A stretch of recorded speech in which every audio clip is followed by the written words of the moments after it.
Alright, random ass screaming. Let me just search something up real quick.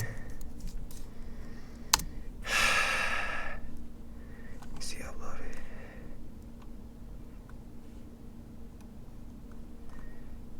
My bad, y'all. I'm gonna look at some shit real quick. I should have did this shit before I turned on the goddamn stream. Recent comments. I should have did this shit before I. JoJo see it's not what the hell I'm looking for. Where the fuck is it? Bruh. Bro, what the hell?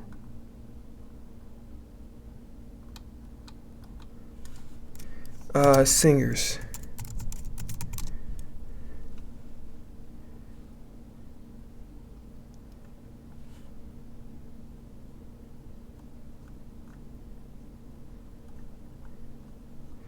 Respectfully, JoJo's actually a very beautiful woman. I'm talking about the singer. Where the freak? Where the freak is the... Alright, we're gonna have to do the... Man, what the hell? Let me see, upload it. Man, what the hell? I can't find it. It's some bullshit. It's some bullshit, bro. Alright, fuck, I'm gonna have to do this shit to get away. Alright, y'all. I don't know if I bowed or not. I don't give a fuck. We're gonna move on. Alright, so let's go. Damn, that was some real ass echo. Okay, what's going on, everybody? Hope everybody have a fantastic weekend so far. You know what I'm saying? Before we get started, follow me on the Twitch. I'm Bruce Leroy BIH. Follow me on Twitter and Instagram at iambruceleroi. Follow me on TikTok. It's Bruce Leroy BIH. We did not start on one fucking time. Let's go! Fuck! Alright. Outside to be randomly screaming for no goddamn reason. So today we're not playing the piano because we don't really have time like that. I ain't gonna lie to you. I had a hard time trying to get fucking sleep. But that's just life as an adult. It is what it is. Let me try not to look at my fucking phone and doom scroll while I'm actually streaming. That'd be nice. The fuck? Okay, anyway. So today is really about football and some sports. Now, there was a reason why I wanted to look at my phone.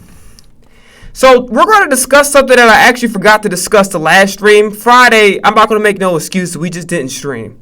And it's not like... But also it was hard too because I've been working so much that it's hard to kind of like get food. And then I had to go check my goddamn messages or whatever. The fuck am I talking about? I had to check my work schedule and stuff like that. So it's a lot to do yesterday. So it was just kind of everything kind of fell on its wayside. JoJo, if I saved the fucking post, that would have been nice. I gotta look it up. What platform did she do this? This nigga can't spell JoJo. What a fucking moron.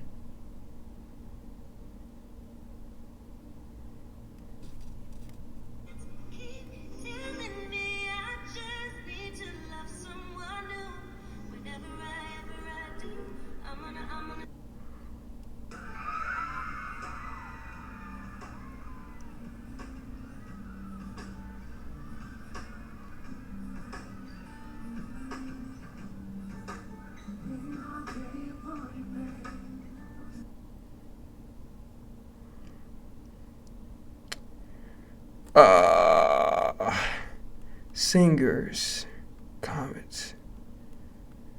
I don't know. I thought I saved the damn video and I didn't. I watched JoJo's video and JoJo was like, "Hey, basically, it's a lot of lip sync going on." Okay. So I want to make a comment. It was some music commentary because I forgot to add some context. So today we're just doing preseason football.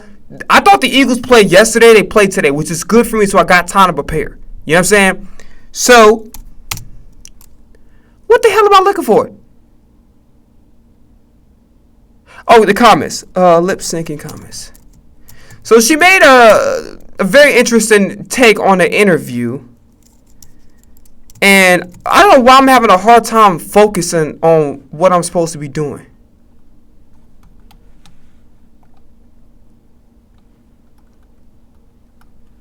Let me just go. Oh my God.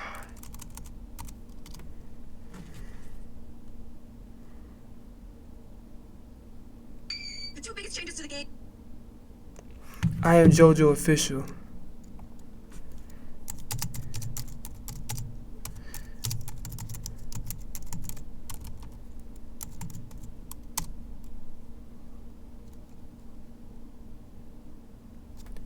What the fuck? I can't find it. That goddamn it.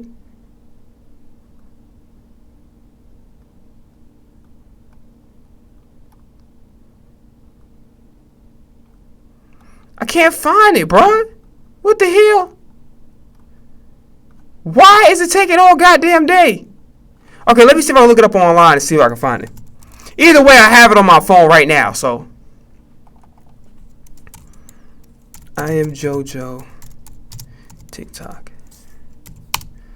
Going to look at it.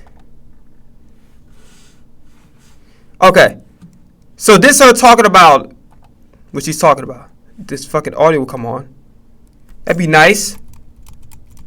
Man, what the hell? Every motherfucking time. Some bullshit. Oh. My dumb ass would have stayed patient instead of fucking raging for no reason. I would have found the volume button. The standard for live singing isn't human anymore. The two biggest changes to the game, live auto-tune and pre-recorded vocals. I'm sorry, I said it, you felt it. This is not to shame or call anyone out, trust me. But I just think this shift in standard is really fascinating and the kind of thing that I want to talk about. Why is this so common? A lot of it has to do with one missed note, one crack can just go viral. Well, 89 minutes of wonderful singing is gonna get ignored. So the pressure to sound perfect has never been higher. Artists who can really sing often just want to be as competitive as possible, especially once they realize their peers and their idols are doing the same thing. So they're like, shoot. Shows today are more logistically complicated than ever. What I find really interesting is that most people don't even realize that their expectations have changed because every concert sounds flawless. I've been in an audience and I'm watching a show and I'm like, y'all see what's going on, right? And they're like, yes, the mic is on. I'm like, it's literally not. But then if they weren't using this stuff, a missed note, a human moment, a run that doesn't quite land, all those things start to feel and sound like a failure when it used to just feel live. Again, I am not one to judge. I'm just saying, like, as the standard for live singing keeps evolving, how is this affecting us as an audience and as an artistic community? When we buy a ticket to a concert, are we paying for perfection or are we paying to witness a human being doing something exceptional live? Let me know in the comments. The standard for live singing. Okay, so first off, shout out to JoJo. That I'm like, I don't know if she with somebody. So if she with somebody, disregard what the hell I said. That woman is gorgeous. And JoJo, you ever see this? If my DMs, I can't give you no money. I give you the world. This shit, you know what I mean? I can give you some love. I can do that. I ain't got no money. I can give you love. You know what I'm saying? But no, it's a real shit. Very gorgeous woman. Obviously, very accomplished woman as well. So shout out to JoJo. But now, going to addressing her comments. She's absolutely right. No shit, right? But yeah, no, like, moving forward, I'm saying she's absolutely right. I know I'm saying the obvious. She's absolutely right in what she's saying. There was a video that I had on my TikTok. I don't know if I feel like playing the whole thing. If you find it on my TikTok, you would. So, Jacquees had this ad lib. And I wish to God I could do it. I can't. Maybe I can with practice, but I'm not going to try to attempt it right now because, one, I've been fucking yelling. No excuses, but I'm not going to try because I'm gonna sound like shit. So here's the thing. I never can get that. One day I'll be able to get that damn riff down back. So shout out to Jacquees for being able to hit that shit because I can't do it. I don't know why. And I can actually sing a little bit, but I can't hit that. Can't hit that goddamn riff, man. I'm fucking pissed. Man, fuck! Alright, let me get back to the business. Okay, so let's get serious for a moment. So she's absolutely right. So I made a TikTok about Jacquees. So he went viral, I think, a few months ago for this riff he did at the end of his song. I don't know if it was a recent release or like one of his older stuff off one of his earlier albums. So he did a riff, and the riff actually sounded really good. You know what I mean? And people were kind of like, really, it was like a civil war. It was a division, low key. It was like There are people that are like, oh shit, damn, he snapped at this motherfucker. And there was other people that feel like he was just doing too much. The reason why R&B is low-key in the state that it is now, and I'm not saying it's all bad, okay? I'm not saying there, because obviously there's independent artists that make better music. Shout out to my homie Trey Kelly, one of the people. There are independent artists or artists that are not signed to a big label. Like, I like Thuy, Thuy. I like Alexis Sophia. I got to go check to see if they put out some more shit, by the way. But I love their work. And there's other people holding it down, too. There's a dude signed to Troy Taylor. He looked like Devontae Smith. I'm trying to know what his damn name is because I actually feel like I can. Troy Taylor got some very talented guys on his roster. And even that dude that looked like Fredo TV, if you know Fredo TV off YouTube, he kind of looked like him. And he make like this old-timey ass Ella Fitzgerald era type music. He raw as hell too. So Troy Taylor got some really, really good artists on his label for sure. I wish I remember what that guy's name was. I follow him, but actually, let me see who I follow. I'm not gonna waste fucking time. It's gonna take me too long. But anyway, but shout out to some of those guys I just mentioned. So it's a lot of talented people out there that are not even signed to record labels that can fucking sing their ass off, right? But I said to say this. The reason why R&B has not really... The reason why part of R&B is dying, and I mean part of it, because obviously there's other multitude of reasons I covered on this channel. You know what I mean? It's on my YouTube at iambruceleroi, if y'all are interested in checking it out. But I basically covered why R&B was dying multiple times on this channel. But part of the reason is because R&B fans are too fucking strict. What I mean is this. Yes, there is a standard to singing. Yes, there's pitch and there's tone. Kind of like with rap, there's delivery, there's cadence, there's, believability, there's subject matter, there's rhyme schemes and stuff like that. You know what I mean? So it's kind of some of that for singing. There's tone, there is staying on pitch, there's staying on key. All this other stuff about singing, and there is a science to it. But the problem with the internet and the problem with R&B fans is because everybody knows so much, which is good.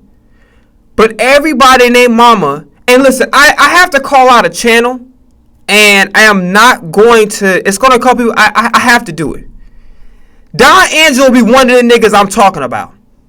Okay? Niggas like him. And when I mean niggas like him, not just him specifically, I'm talking about like gender aside, niggas like him are the R&B fans that we have today. They always fucking complaining about shit.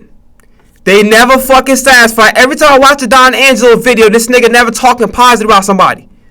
I want to see one fucking video, pause, where he glazed a motherfucking artist.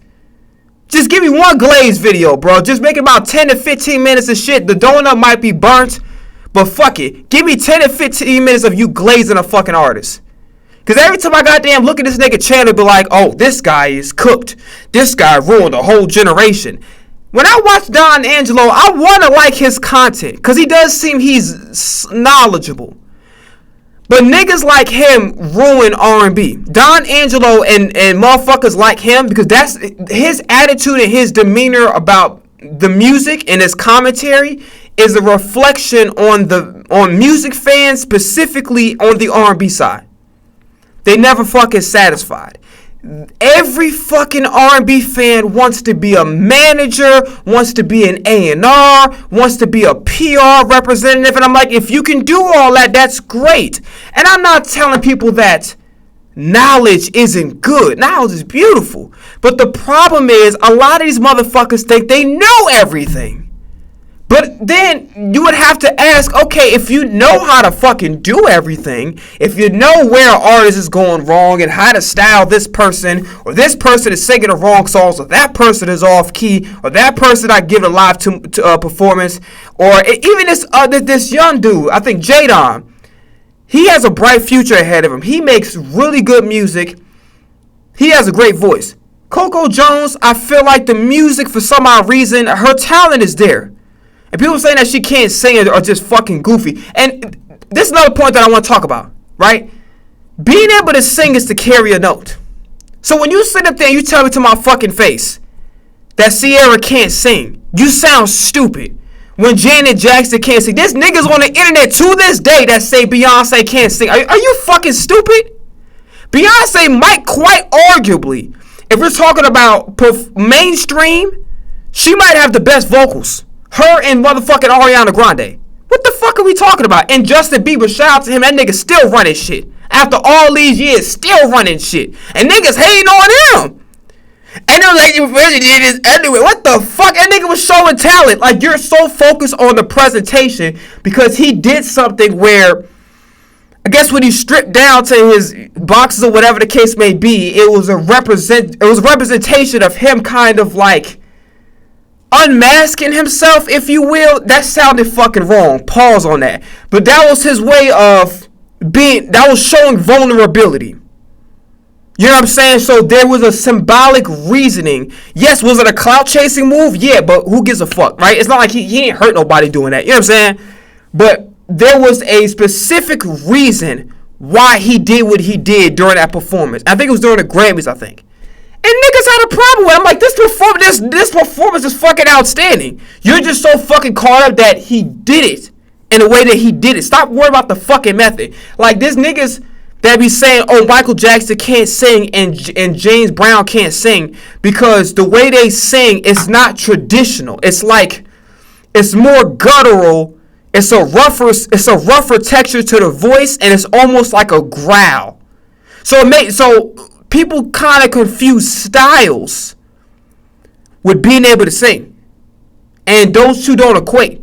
Barry White is still a great singer despite the fact that the nigga can't do a whistle note. You know what I mean? But that doesn't make him not a great singer.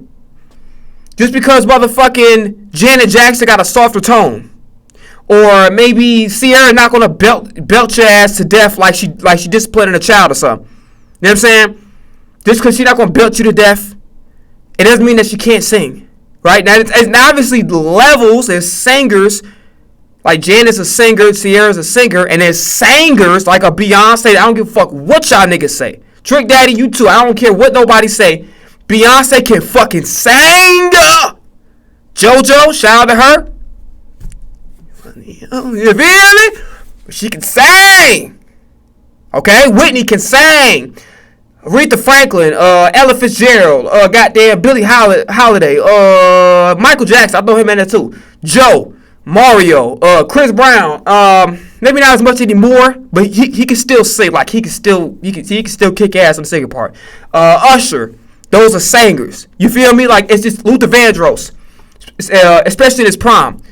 Singers. You feel me? Even what's that girl name? What's Grant Hill wife name? Tamia. She actually can really fucking sing. Her vocals, I don't know why she was never big. Like, that make no sense to me. Like, her, she was a star. Oh, God, she was a star. So, my thing is this. There's no more artist development anymore because everybody does not listen to music to enjoy it anymore. And R&B fans, they're too fucking nitpicky. And what it's causing it's causing artists like Coco Jones or Jadon or someone, all these young stars that are trying to continuously learn and develop and get better. You're putting all this unnecessary pressure and negativity towards them instead of appreciating the good things that they do very well. It's like you guys look for a moment to clown. When Coco Jones was very open about, the music resonated with the people and her kind of struggle to gain footing in that department. You guys overly critique Jadon. And yes, do I think to an extent Jadon be kind of over dancing sometimes? Yes. But it's not to the point where like I'm going to go on this page and spread fucking hate. You know what I mean? And y'all niggas will do that. Just because he might be over dancing a little bit, you know what I'm saying? But that's fine. Like, that's just like, you can just be regular about it. It's not even that, it's not like he can't dance. It's just that sometimes he be over dancing the songs. You know what I'm saying? But that's not necessarily the worst thing in the world. That can be corrected. That's not a big deal. And that's kind of a good thing because it's like, yo, at least he can dance. At least, he talented. At least he got some good ass music. At least, at least he has the ability to dance, right? It's just about knowing when to do certain shit and when not to. But that can be corrected by, it don't matter. You feel me? So, going back to what I was saying. people just like fucking. But here's the thing too, and here's the flip side. So wrapping up my first part of my conversation, okay? Wrapping up the first part. What I'm saying is this. What I'm saying is this. What I'm fucking saying is this. God damn it. That's why you don't get. I got no fucking water. I thought I had this shit in my backpack and I fucking don't, son of a bitch. All right, let me get back to work. Let me get back. But this is my work technically. But let me get back to the conversation at hand. Okay, so fuck. I'm trying to think. Yeah. So now it's too many people. R&B fans don't listen to enjoy music anymore. And that's why R&B is not in really a good space, because there's like gatekeepers in R&B. The old head niggas is too attached to nostalgia. And instead of meeting the artists where they're at, they are so fucking... They try to have the artists... And we all do this, we're human. We're all going to compare, because that's our way of identifying things, and it makes good conversations. But instead of taking an artist and appreciating what they provide, we always take what they have and try to compare it to Whitney. Or try to compare it to Toni Braxton and Babyface, so on and so forth. It's like, yo, let these artists be who they are and develop their own identity. In comparison is okay, but some of y'all niggas be overkill to the point where you're placing expectations that are technically not for them. They're for the artists they're for Toni Braxton's expectations. Those are Whitney's expectations. And it's not fair that you're placing those expectations on this artist when artist development exists, but in the grand scheme of things, in a mainstream setting, like in a mainstream, if you're signing to a label and you're looking to be developed, it's not going to fucking happen. Okay? You have to go outside and go get the help. You got to go do your research and go find people who can help you develop. But we're not in the age of like the Berry Gordy shit is dead. You feel me? But I'll tell you like this. Okay? So artists got to do everything themselves. They got to do their own branding. They got to learn how to book their own shows. They got to learn how to market their own music. They got to learn how to brand themselves. They got to learn how to record themselves. Sometimes they got to learn how to engineer themselves. Shout out to Youngboy too. He know how to record his own shit. That's dope. Because I still don't know how to do that. I know how to do it, but then they got to don't. So they got to learn how to record themselves. They got to learn how to mix a little bit. Then they got to goddamn buy their own wardrobe out of their own pocket. Then they got to figure out, oh shit, do I get something to eat, or do I gotta goddamn buy this what's the name to try to make some moves? Then you got to pay for ads and all this other shit. So it's so much pressure on the artists to be their own independent entity, to be their own company. And a lot of them have to do it by themselves starting off. And it's frustrating. And then to have the help requires a exorbitant amount of money to deal with a nigga who actually know what they're doing. You feel what I'm saying? So you have to give grace because the times are different. The expectations of today's artists are not the same as it once was. Labels back then took time to build you, to kind of, keep stirring the pot. Now niggas don't give a fuck no more. It's like when you goddamn come out that oven, they gonna pull your ass out the oven whether you're cooked or not. So you gotta goddamn make sure that you got everything in place. You feel what I'm saying? So the fans are not graceful, they're not patient, and they're very mean. And the reason why R&B is not gonna be where it was, because the artists are not patient. And sometimes too much knowledge can be a bad thing, as counterproductive as that seems. On the flip side of it though, artists have to walk around like this. Very befitting that falling and me sticking the finger. Like this.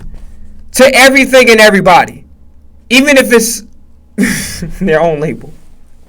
Because essentially everybody, especially in this age, everybody is looking for instant gratification.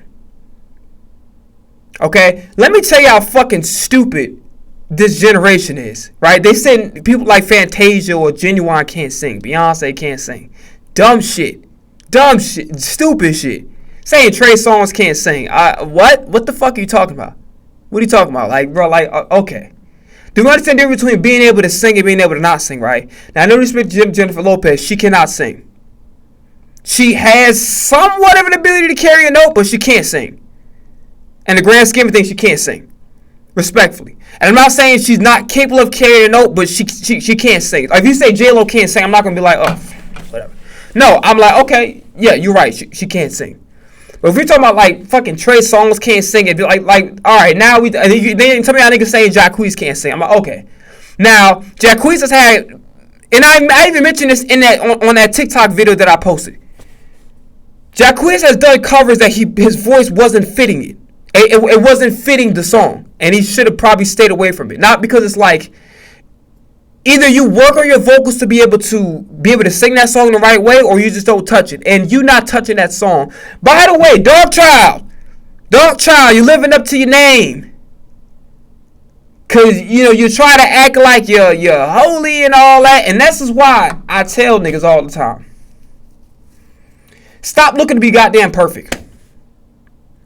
Like, do what you're supposed to do. You know what I'm saying? Put your faith and your trust in God, but don't look for perfection. The heck with that. Because the niggas that be doing the quote-unquote Bible thumping, you feel what I'm saying? Those are the niggas that you kind of have to look at a little more closely. See, I ain't gonna lie to you. I like niggas who's flawed. Myself included. Why? Because we the first people to tell you we ain't perfect. And we the first people to know. Don't put no expectations on me being perfect. Put expectations in me to know that I'm a good person with good intentions.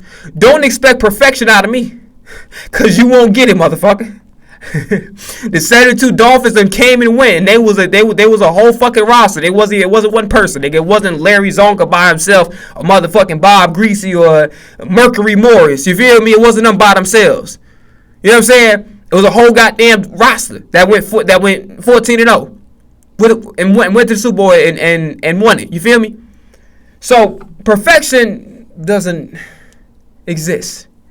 But so many people like to try to keep. And there's nothing wrong with professing your religion. As a Christian, I get it. Listen, talk about God, talk about Jesus, talk about the love of Jesus, inspire people to come. I'm fully for that. But the ones you gotta watch out for, it ain't the people that's like, oh, you clearly know that they flawed, you gotta watch out for. Because really what you see is what you get out of them. They're not gonna fake the funk, they're not gonna tell you that they perfect. And they're not gonna be like, I'm gonna be honest with a lot of people that be doing that. I'm not saying it's Rodney Jerkins per se, or Dark Child. I'm not saying it's him specifically that be doing it, but people that kind of follow this certain patterns of behavior, it's very judgmental. But really, it's not so much the person or the people that be talking about. It's more or less they're talking to the mirror. You don't know that, but when you spend time with them and you listen to the words that come out of their mouth, you're like, hold on. Nigga, you talk about yourself. Like, what the hell? Like, nigga, you no best friends. We killing them. You're my niggas. We twinning them. No. I'm saying, like, you talk about yourself, nigga, like the Spider-Man meme. You know what I'm saying? Like, you talk about yourself. You feel me? So, my thing is this. Okay? What am I going to say? So, I heard what he said. So, Brandy, I don't know how recent it was. Brandy was talking about how certain songs are out of her range. So she can't sing them, or she has to lower the key. These are legitimate claims. You can't know your voice better than yourself. And Rodney Jerkins talk about, so, well, I know she can sing. I know she can sing. That's why I did. I'm like, nigga, are you serious? And them niggas was sitting there eating that shit up. See, that's why I can't interview niggas. Because if you say some bullshit, I'm going to say something. And I'm not saying people don't, have to agree with everything I agree with or have the same perspective or point of view about life than me. Right or wrong is not negotiable. But certain aspects of real life, it's like, you know what? You just, you let it slide. You feel me? But I ain't going to lie to you, bro. Like, he was saying some shit about Brandy, and then I read her book. I'm like, this nigga, like, that's why I gotta watch out for the niggas that keep, doing the Bible thumping and seem like they super religious and come off like they super perfect and wouldn't hurt a fly. Them niggas will probably Randy Orton a goddamn roach while it's dead. Motherfucker probably stand on top of a bunk bed and probably hit with a mean ass elbow on bro, breaking their whole funny bone and shit. You know what I'm saying? Probably gonna hit the side of their motherfucking head too. Break their fucking glasses if they wear it. You feel me? So my thing is this. It's like, I'm very disappointed in Dog Child, bruh. Cause like he doing shit recently that I'm looking at him kind of like getting that nigga the Jaden Smith tilt to the head and shit. Like, bruh, really? I ain't gonna lie to you, bro. I'm not liking it. Like, end of the day, how the hell are you gonna tell somebody what somebody's voice can do? Like, yeah, it's nice to be able to push somebody past their limits, but if they're telling you you can't know their voice, and then he said some shit recently and it didn't make no fucking sense. So he was like, yeah, he said Michael Jackson never complained. Well, he didn't say Michael Jackson complained, but Brand never complained. He was like, yeah, well, a job is 8 hours. But yeah, the people can only go 3-4 hours. Like, what the fuck? This is the worst fucking analogy I've ever heard in my fucking life. The human voice is like, that's like fucking saying, oh, I should go work out in the gym for 8 hours because a regular shift is 8. It's not the fucking same thing. Your body could only produce so much in any given time. Plus, you gotta remember Michael Jackson, he a superstar, the biggest fucking superstar in the world. So they working his ass like fucking crazy. They probably got him in like a fucked up 360 deal. So they working his ass like crazy. Now, this is back in the day. Now niggas got more freedom because people try to maneuver without labels. But they was overworking the shit out of him. So you combine that. No, it is unreasonable to have somebody do an 8-hour fucking studio session in one shot. Now, you can break it up and say, okay, I'll take an hour or two break in between. But to do an 8-hour studio session makes no fucking sense. Unless, like, especially, like, if we're just recording and knocking out records. No, I need to go time. Man, let me get a rest. Go sit down and mix some of them fucking records, man. Let me just sit up here and goddamn be chilling real quick. You know what I'm saying? Let me go get a drink of water, which I ain't got none now. But you know what I'm saying? But, let me get a drink of water or something. You know what I'm saying? Like, shit like that. My thing is this. So he said some shit that didn't make no sense. Like, the same way you can't be in the studio for 8 hours, same reason why you can't work out for 8 hours. Because your body can only do but so much. If you're doing an 8-hour workout, you're either a fucking liar or a nigga. Your body not going to be shit. Your workout, really, an hour is the sweet spot. But depending, maybe 2 hours. It might linger to an hour and a half to 2 hours. After that, you gotta get a break. Now, if you decide you want to do 2 workouts a day, they gotta be like maybe like a 4 or 5 hour break in between that. You know what I'm saying? You can't just go straight up. Oh yeah, I'm gonna take a lunch for 30 an hour. Like, no, the human voice could only go but so long. Creativity, cause your brain has to think of this shit. If I'm writing my records, I don't know how much Michael Jackson wrote. Michael Jackson can write. I'm not saying he can't. But I don't know how much he wrote. Because he definitely had records written for him. But it's not a problem for me. It doesn't diminish his legacy whatsoever. I don't give a fuck. Like, I'm a purist as far as niggas got to write their own shit. But I don't care like that. Like, bro, it's not going to make me not enjoy. Like, Yachty wrote Jumbotron shit popping. I'm still going to listen to the song. You know what I'm saying? The shit was still fire. And Drake fucking whooped ass. Belt to ass. Top 10, 15 Drake song of all time. I don't know that's in her line. That's it again like a 2-time world champ. Down like a skate man. Vaping in my room. This shit lit up like a glow lamp. Who wants smoke? Okay, cool. That's they okay. Big shit poppin'. We the one that get your shut down. Up 8 a.m. Get your hard. I'm a real fan. These niggas got me fucked up. 2 years. Strapped up. I'm a dialect. Every time I tell you, like, man, we no fake shit. You know what I'm saying? That shit was fire. Jumbotron shit. That's, you know what I'm saying? But I'm looking at Jaden Smith. I'm giving that nigga the Charlemagne glasses treatment, bro. Like, what's going on here, bro? What's all that high? You remember the grandma from goddamn Nutty Professor? Come on, Cletus. Come on, Cletus. Make your best shot. Come on, Cletus. Oh, bro. So going back to the flip side, the opposite argument.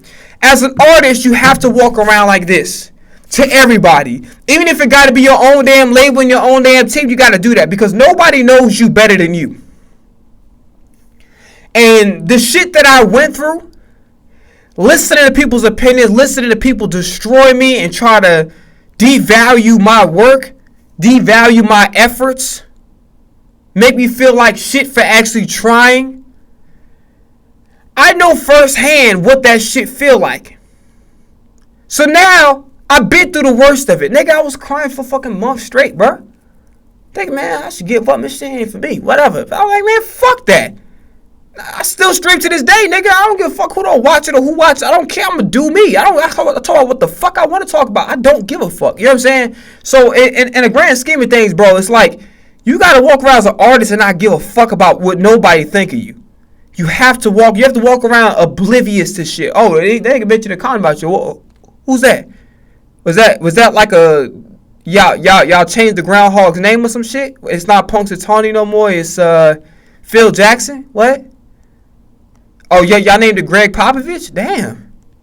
Y'all ready to throw away? I know he wasn't a great, president of operations over at the Knicks, but damn, he did coach Kobe and Jordan and won some championships. You know what I'm saying? And also, I think he was a hooper on the Knicks. You know what I'm saying? So, like, I ain't gonna throw away the man's legacy because maybe as a president of the Knicks, he didn't do a great job.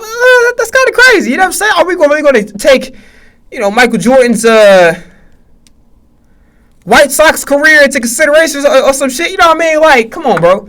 But, like, nah. Like, so, on the flip side, artists, you have to stop giving a fuck what people think about you. Because everybody thinks they're fucking A&R. Everybody. But don't have a career. Everybody wants to be a singer or goddamn talk about a singer but don't want to sing in front of people. Ain't that some shit? The niggas that talk the most shit about these artists don't do nearly what they do. All you see these niggas do is be on their fucking couch or on their bed with their dirty ass walls and shit with like fucking bedbug blood stains. Being that motherfucker like niggas be up there posing for GQ in this bitch. I feel like Beyonce's pitch needs to be altered to an F5. I think she's stretching out her vocals too much. And like being like them fucked up dim lit ass rooms and shit. Shit like a fucking 8 Mile scene. Yeah. Motherfuckers be posing like a goddamn one of them like tall lanky ass French models and shit. Yeah, niggas be looking like motherfucking WNBA centers. Niggas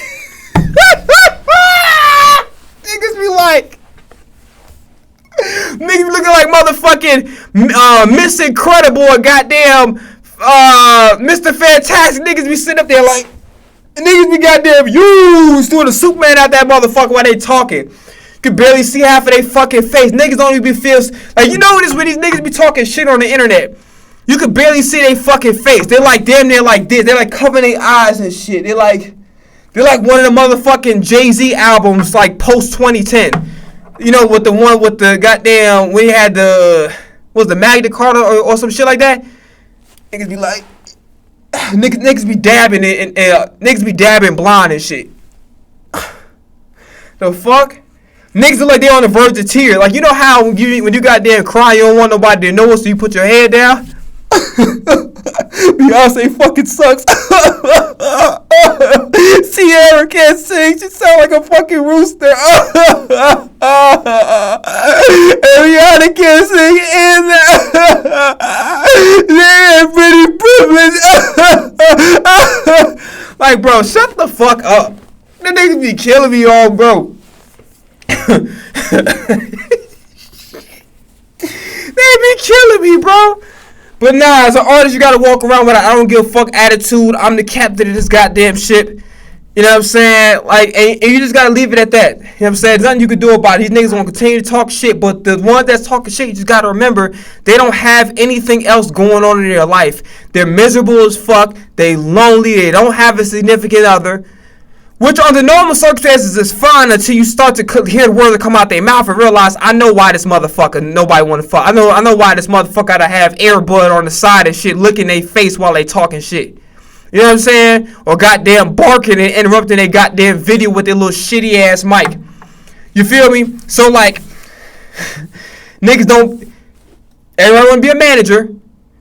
There's nobody trying to be a manager. The niggas is talking shit, not trying to be a manager. They're not trying to be an A&R. They're not trying to be a publicist. All these fucking titles that they put on themselves, they don't actually try to go pursue it for real. They just want to have a reason to talk shit. And that's what these R&B, and that's what fans of the music, but particularly R&B fans, that's what they're about. You know what I'm saying? And those times, you can check all the boxes as an R&B artist. Vocals on point. You don't have to, no such thing as perfection. Vocals on point. You're a good dancer. If I dance, I'm doing too much. If I sing, I'm over singing. If I'm putting too much soul into it, I look stupid and goofy. So you know what you gotta say, bitch? Fuck you. I'm gonna do what I want to do, and that's how I operate. And that's why I still stream. I don't know. I know nobody gonna watch the motherfucker. Maybe in the future. I don't know. But I'm gonna still do my thing regardless, because I know what I bring to the table, motherfucker. You feel me? I bring the chairs, the picnic cloth, the fucking paper plates, the plastic utensils. I'll make the sandwiches cut diagonally in half with lettuce, cheese, tomatoes, and Miracle Whip out this motherfucker. You know what I mean? So, hey, I know what value I bring when I come up and do my shit. You know what I'm saying? So I don't need no validation. All right, so let us. By the way, just real quick, we saw Charlemagne. Okay, so going back to after that little sus ass thing I just did. Damn, I lost my fucking train of thought. What the hell?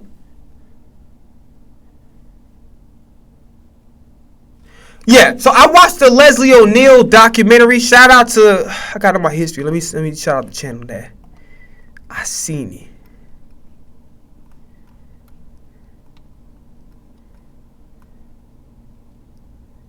What the fuck?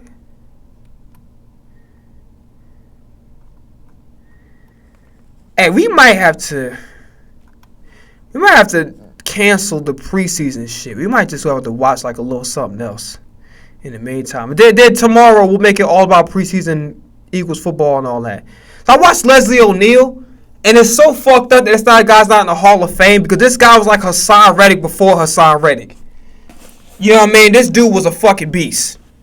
Basically, he's like Hassan Reddick at his full potential. Dude was productive every damn year, almost every year of his career. And for him to get snubbed out of the Hall of Fame is fucking crazy. Then people's argue, be like, well, he wasn't technically the best. It don't matter. If a nigga getting over 10 plus sacks and he's a difference maker on the field and he's consistent and he got over 100 sacks, he's a fucking Hall of Fame player. And that is why, if you remember the last time we streamed, or maybe a couple streams ago, I talked about how Larry Fitzgerald, he got the Hall of Fame, yes, but it didn't make sense to me when he said that he'll choose the Hall of Fame jacket over a Super Bowl ring, because a Super Bowl ring, niggas could argue till they blue in the face, like about Jalen Hurts. You don't have to like Jalen Hurts, but then nigga, he got a Super Bowl, whether you like it or not. Your favorite quarterback did not, except for Mahomes, my GOAT. Man, you know what I'm saying? But Jalen Hurts got a ring, so you can talk all that shit all you want. You can't replace the fact that he went to 2 Super Bowls, was the best player on the field in both of them, and got a ring. You can't take that away from him. So you can say what you want about Jalen Hurts. You can't take that ring away from him. And if you want to say, oh, yeah, going to Super Bowl means nothing, he got a ring. So you can't use that against him. So he was contributed to a team going to the Super Bowl. He dealt with a team that didn't really value him that much. And his offense didn't give him much help. Basically, guy was a 100-sack guy. Consistent over 10 sacks for a long period of time, even through injury. And he honestly, the yellow jacket is just other people's opinion. Whether you get a yellow jacket or not, everything is fucking political. It depends on whether or not niggas like you or have heard of you or you're familiar or your name got cachet. It's not about who really did what they're supposed to, because otherwise Bill Belichick would be a first ballot Hall of Famer. If it really was fair, Donnie Shields would have been in the Hall of Fame way longer. He's in the Hall of Fame now, but should have been there fucking years ago. Jeff Jordan would be in the Hall of Fame right now. Antonio Brown is not going to be a Hall of Famer, not because he is deserving of it, because he got a personality that's not really like the media don't really fuck with it. But his stat, like him and Julio Jones ran the fucking after post Calvin Johnson, it was either Julio or motherfucking Antonio Brown. That was it. They ran the NFL for damn near a whole fucking decade. So it was Calvin Johnson right after Calvin Johnson was the best. It was like this. It was like Jerry Rice, Randy Moss had his moments peaked in here and there, and then after Randy Moss, you had, and I'll even throw T.O. Right, so you had Jerry Rice, Randy Moss, T.O. Then you had, I'm not talking about the only good receivers, I'm talking about the best receivers in the league. Randy Moss, T.O. Then you had Calvin Johnson. Then you had Julio and A.B. And you could do either or, and you're not wrong. You know what I'm saying? You could I like Julio better than A.B. You're not wrong. I like A.B. better than Julio. You're not wrong.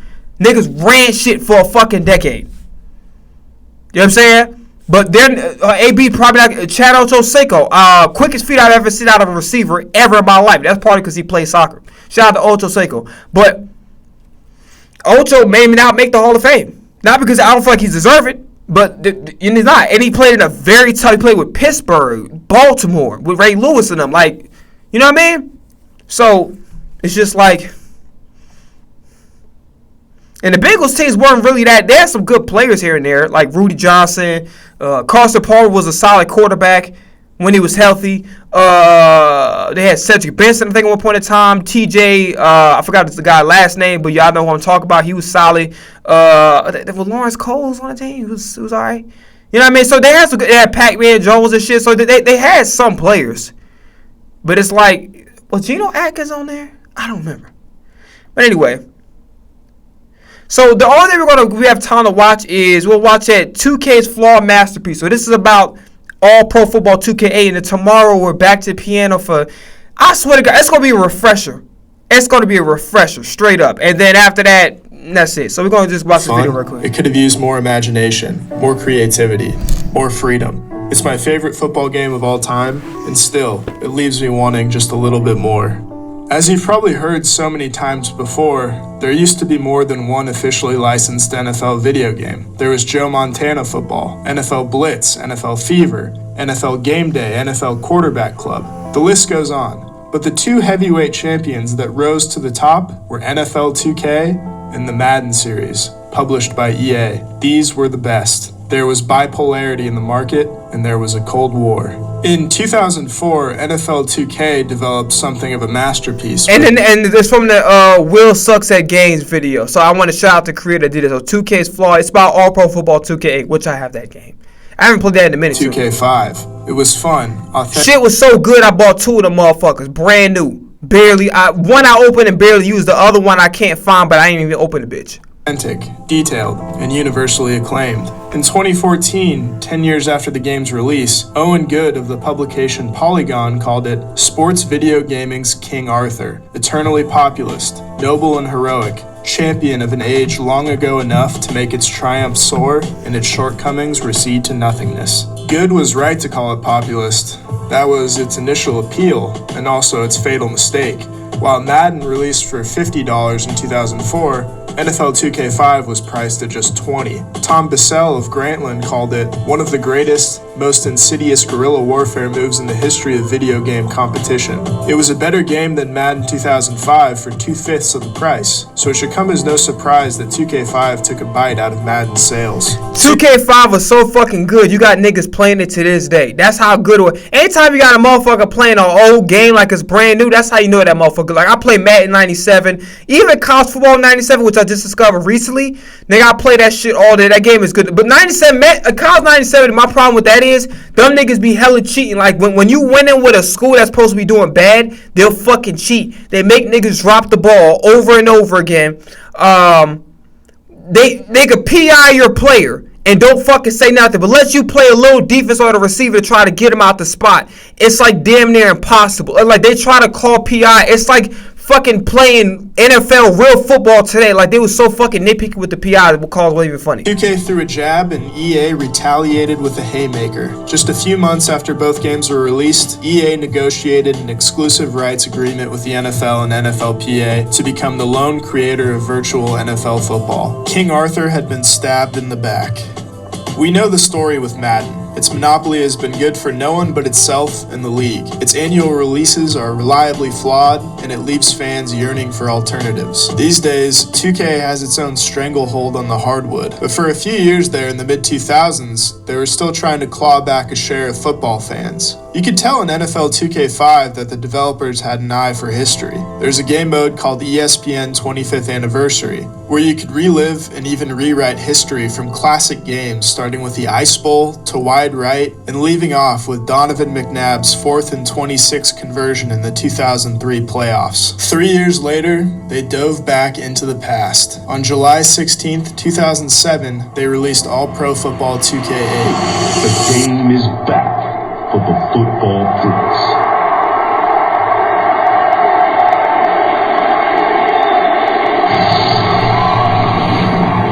Why you like you throwing gas out? Why you said the game is back for the football freaks? Like, he's doing too much, yo. Oh God. The game was nothing short of a fever dream. No real NFL teams, but a fictional all-pro league with 24 teams populated by 240 retired NFL legends, as well as a host of generic players. When you open the game for the first time, you're prompted to create your own team before you can do anything else. You have your choice of any of the 240 legends. None of them are locked, but there are roster constraints. You can only put 11 NFL legends on your team, and it gets even deeper than that. You get 2 gold players, the best of the best, 3 silver players, and 6 bronze players. It's like Moneyball for guys in their mom's basement. We're trying to replace Giambi. This guy could be it. I agree with you. It sounds restrictive, and maybe it is to some extent, but it forced you to be thoughtful about how you built your team. Do you want to load up on a high-flying offense and pair Dan Marino with Shannon Sharp, Andre Reed, and Dwight Clark? Or do you want a ground and pound attack led by Earl Campbell, Anthony Munoz, and Tom Rathman clearing out blockers? Maybe you want to build a brick wall on defense with Deacon Jones clubbing tackles off the edge and Jack Lambert laying the wood on running backs. However narrow the constraints were, you know what I would love to see low-key? Because honestly, his move can't be done. I would have loved to see Deacon Jones in today's football. Dick Night Train Lane 2. I think Dick Night Train Lane, I was them two, because they can't do certain shit because of the rules. But I would love to see both of them in today's game and how they would have played. It's very interesting, especially specifically Deacon Jones. Like, Dick Night Train Lane 2, but specifically Deacon Jones, how good would he be on this air? Would he be in the same conversation? Because obviously he's in the same conversation with Reggie White, Bruce Smith, Charles Haley. I'm throwing Charles Haley in there because he is in that conversation, whether people like it or not. But do you throw him in there with those guys, or is he just like a good player that might be a Hall of Fame? Like, it's very intriguing to me.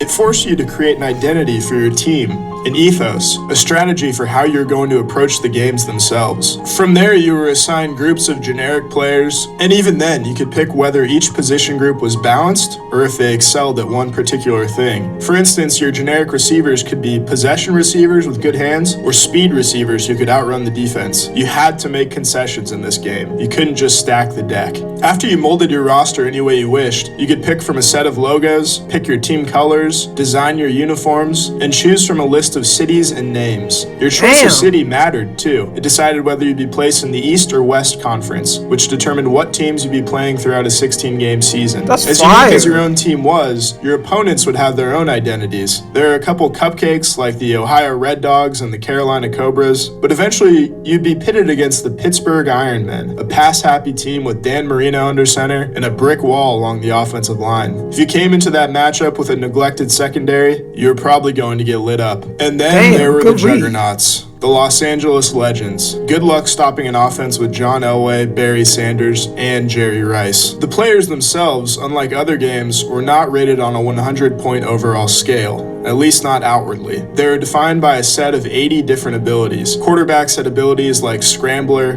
Rocket Arm, or fourth quarter comeback. There was even an ability called Signal Stealer that occasionally allowed you to unveil the defense's play art. That was for all the tricky little bastards out there. For running backs, there was battering ram, ankle breaker, or workhorse, among many others. Receivers could have soft hands, route god, tough in the middle, and plenty more. You probably get the picture, but instead of scrolling through a boring-ass spreadsheet, you could see very clearly what each player was good at, and usually they matched up with those players' abilities in real life. It made sense for Dan Marino to have a lightning-quick release, or for Steve Young to be tough as nails. The design of the players matched our perception of history. Likewise, they looked the same. When Walter Payton ran the ball, you'd see the scissor kick in motion. You could see John Elway's three-quarters release, and you'd be struck by I'm surprised he didn't show the Walter Payton clip. Sammy Baugh throwing the ball well above his head. It was authentic, and the developers showed incredible attention to detail. That level of care and detail could be found all over the field. It starts from the snap. The center rotates the ball in his hand before the quarterback barks out the cadence. In a silent stadium, you hear a soft whoosh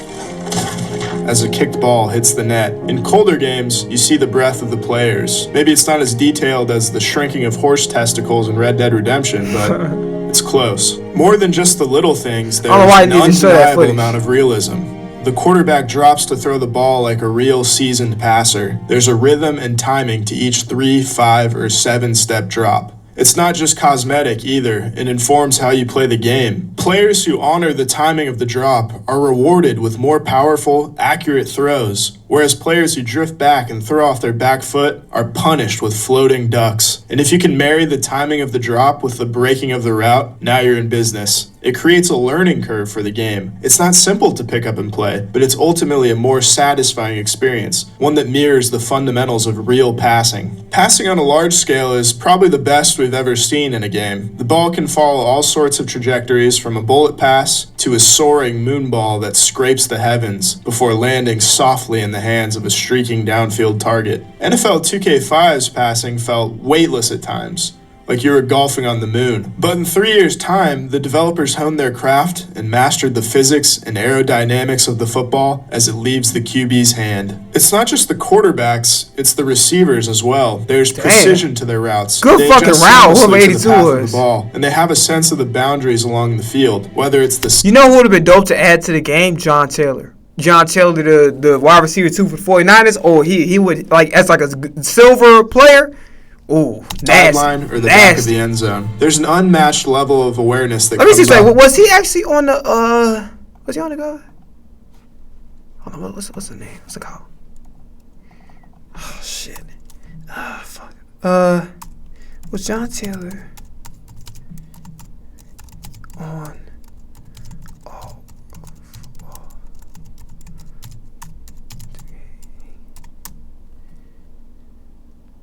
What?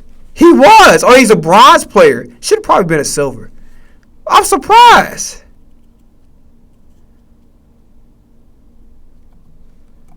As intuitive rather than scripted. You see sliding catches, one-handed catches, even the occasional tip ball that caroms into the defensive back's hands. The ball is not just a vector coded by pixels. It feels like a real object subject to physics. And oh boy, did I love physics. I loved it so much I took it twice. The passing game is a work of art, and the battles in the trenches are a brutish symphony. There's hand fighting, leverage, and a bevy of defensive line moves that either succeed in beating the blocker or are countered with finesse or raw power. In the pass game, the linemen are proactive and alert when it comes to protecting their quarterback. They create a natural pocket that complements the realistic footwork of the passers. If you want to get the most out of passing, you climb and maneuver throughout the pocket. You don't bail out of it. It works like a finely tuned, well-oiled machine. If you want to make your life easier in this game, you invest in the offensive line. In the run game, they seek out contact to open up running lanes. The seal, and the alley. Unless you're playing with a real demon at running back, like Barry Sanders, you need to wait for your blocks, let them develop, and burst through the hole. Running backs are more or less minimum wage employees in the NFL now.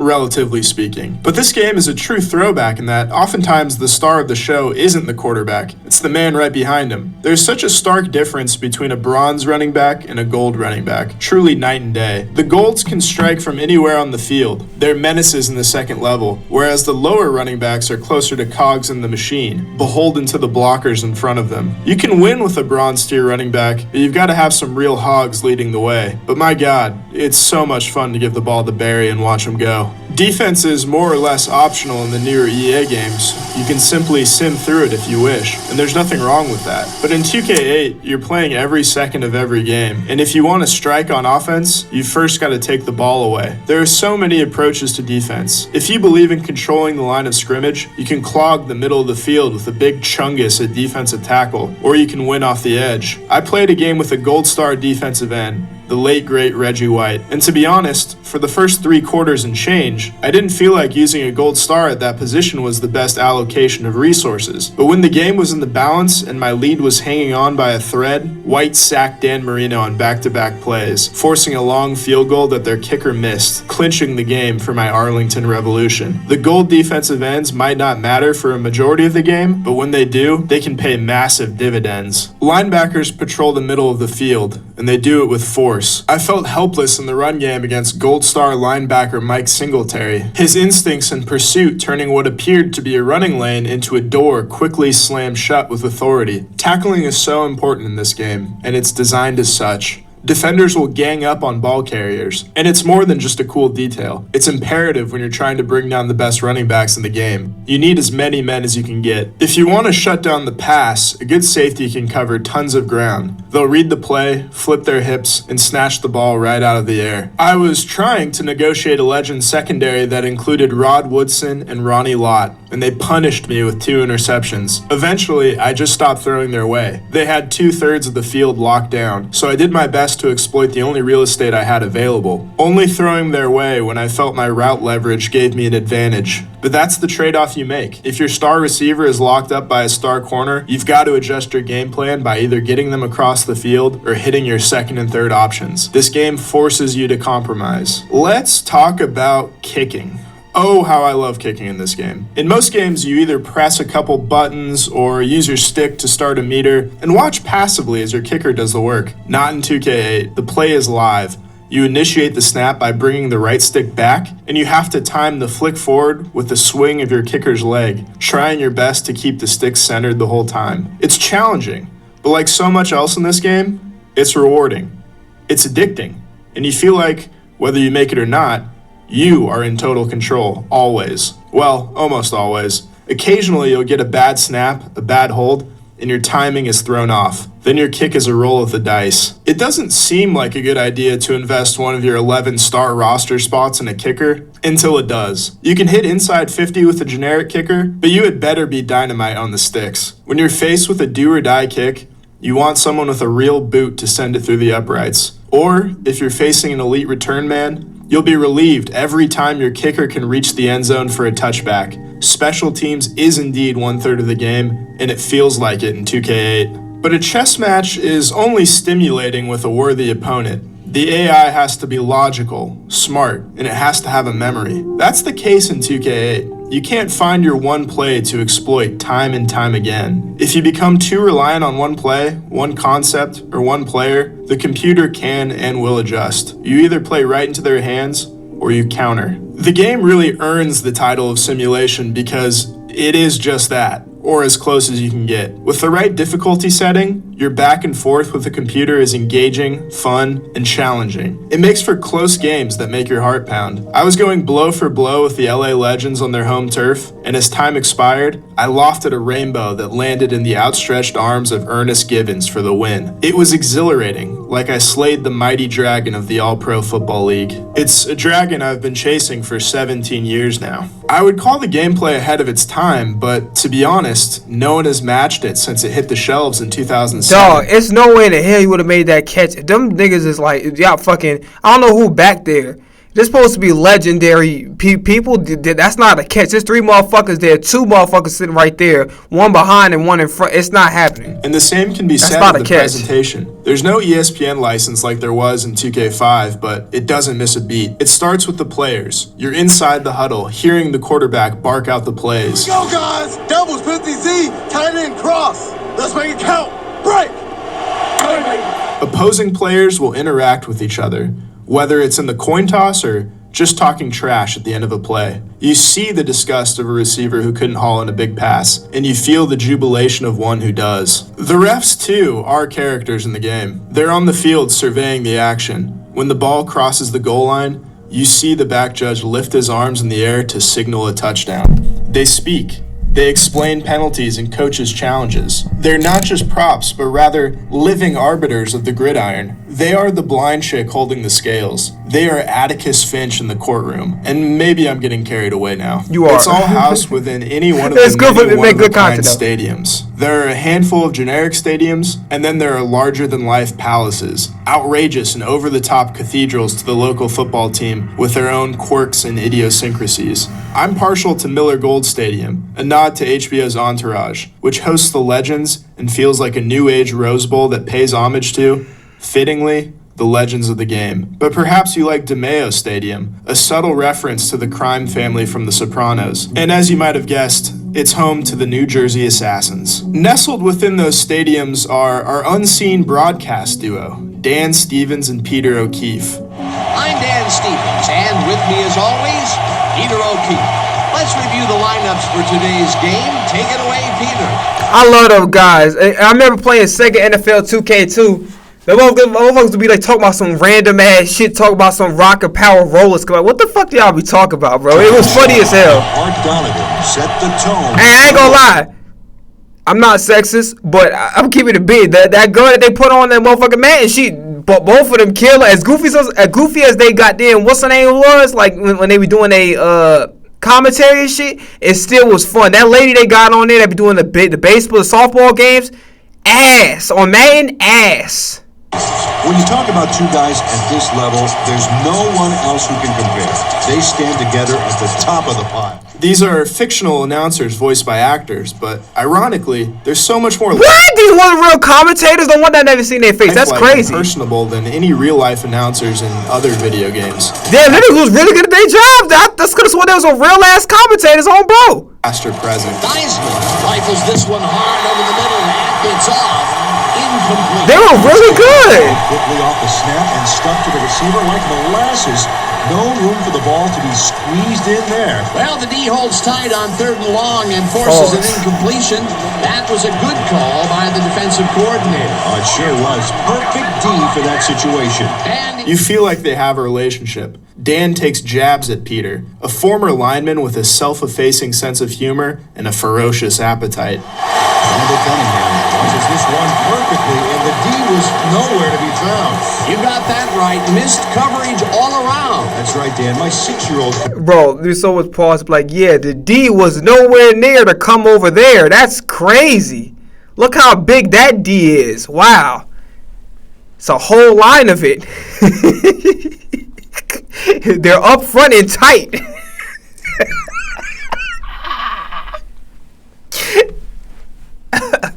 Look how pointy they are.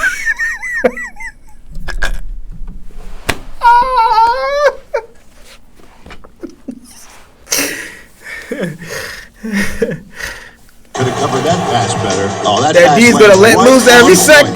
The D better figure out how to stop that from happening again. Well, I'm liking what I'm seeing. It throws the defense off when you mix those deep challenges into the offense.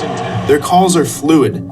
They're relevant to the action on the field, and their chatter is charming, if not genuinely funny at times. It all wraps up in such a neat package. It's easy to see why someone like me would fall in love with this game, and I did. But like I alluded to earlier, there's a pretty big flaw. The prevailing narrative was that this game didn't have a franchise mode because the developers couldn't square the round peg that was time. They couldn't figure out how to age or develop the legends in a way that makes sense. So there was a season mode, but nothing more. If that was the case, then it's a total failure on the part of creativity and imagination. It's already a preposterous situation watching Sammy Baugh throw passes to Shannon Sharp. Watching them all get older, progress, and regress on different timescales isn't a bridge too far in my mind. Someone did figure out a similar situation, and they did it recently. In Super Mega Baseball 4, teams are composed of former pros as well as generic characters, and you'd better believe there's a franchise mode. But I don't believe that a lack of imagination was ultimately the case. I think it's far more likely that the developers ran out of resources to fund and make a franchise mode, or really any other modes. It's a shame that it wasn't given more freedom because, aside from not having the NFL license, the most common complaint regarding 2K8 is the lack of features. In my mind, that doesn't sink the ship. The heart of 2K8 is the realism and the gameplay. Everything else is secondary. The game was subject to tepid reviews and sold poorly compared to Madden 08. I don't care. I've never cared, aside from the fact that this game not printing money kept any sequels from happening. I don't think reviewers were able to see the forest for the trees when this game came out. I've never totally understood what that saying means either, but it feels right in this context. There was, of course, also the juice controversy. The game included former 2000... Barry McCockner said something kind of similar to this. He was like, yeah, when you tell somebody that there's no love lost, you're basically saying whatever the parties involved don't like each other. But it's like, how can it be any love lost? Like, that doesn't make sense. If I lose love for somebody, that means like if there's no love lost, right, that means that I still like the person. But in that case, it basically when somebody say there's no love lost between these two, that means that they don't like each other. But that's so fucking weird. It's a kind of similar concept. Hertz pitchman Orenthal James Simpson, God rest his soul. In the initial trailer for the game, the Juice was a member of the New Jersey Assassins, and his touchdown celebration was a very menacing throat slash. Society at large threw a flag on the play, and in the real release of the game, the Juice was moved to the Miami Cyclones. They say all PR is good PR, but maybe this was not the best rollout strategy. Oh, O.J. Simpson sued him, I think. Oftentimes, in the privacy of my own shower, I think about just what could have been. What if the series had continued? My nigga, no disrespect. I'm gonna let this video play off like last 1 minute or two. Legends that are retired just after the first game's release, like Brett Favre, Steve McNair, or LaDainian Tomlinson. What if there was a franchise mode? What if my wife didn't leave me and take the kids? Oh, alright. Fuck. Okay, pull it together, reel it in. Deep breath. Well, there's good news for two of those three questions. Enter King Havo, the man behind the infinitely addicting 2D football game Legend Bowl. Havo also made his own All-Pro Football 2K8 editor that allows you to mod rosters and create a quasi-franchise mode. Complete with 1984 and 1993 rosters from 2K Football Now, the dynamite gameplay has been married to a system that lets you progress seasons, track your history, and customize to your little heart's desire. It's a dream scenario for people like me who love the game so deeply and always wanted to experience what could have been. And I suppose that's what this video comes down to. For any and all of its shortcomings, I've always been on and I've always come back to this game. I rushed to the store to buy it on day one. I broke or lost copies along... Alright, we gotta go. I'll see y'all tomorrow. Tomorrow, a little bit of PM. I mean a little bit, not that much. Cause like I said, I know every time I keep goddamn ending the stream, I never stream the next day. I always be lying on that shit. I won't be lying about this one. We'll definitely stream because I'm done my workout, so ain't no fucking excuses. Keep my goddamn sleep, get up, do what I gotta do. Come back here, and you feel me? But yeah, so that's pretty much what it's gonna be moving forward. That's it, man. I'll see y'all guys when I see y'all.